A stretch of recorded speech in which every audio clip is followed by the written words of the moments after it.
یہ گرمیوں کا ایک خوشگوار دن تھا۔ ٹھنڈی ٹھنڈی ہوائیں چل رہی تھی، آسمان پر ہلکے ہلکے بادل چھائے ہوئے تھے۔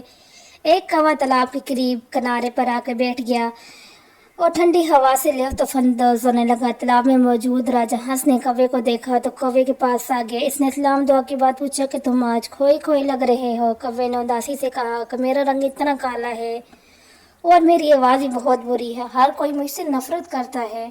راجہ ہنس نے کوے کو سمجھایا کہ سیرت سود سے زیادہ اہم ہے۔ راجہ ہنس نے کوے کو آسان طریقے سے سمجھانے کا فیصلہ کیا۔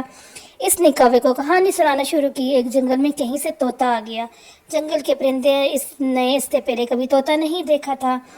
طوطا نہایت خوبصورت اور اس کی آواز بھی بہت اچھی تھی۔ تمام پرندے طوطے کے ساتھ بیٹھا کرتے تھے اور خوشی محسوس کرتے تھے۔ نتیجہ یہ ہوا کہ طوطا مغرور ہو گیا۔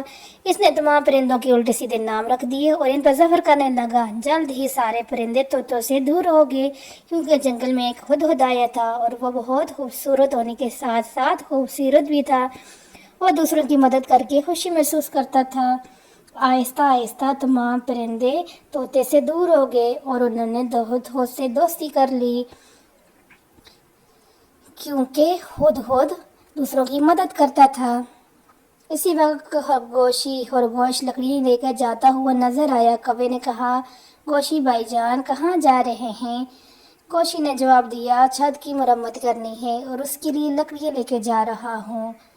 کوے نے گوشی بھائی کی مدد کرنے کے لیے اس سے پوچھا کہ کیا میں آپ کی مدد کر سکتا ہوں؟ گوشی خوش ہو گیا۔ اس نے کہا، کیوں نہیں، آپ میری مدد کر سکتے ہیں، اس سے میرا کام بھی آسان ہو جائے گا۔ اس طرح کوے نے گوشی کی مدد کرنے کا فیصلہ کیا اور اس کے ساتھ چل پڑا۔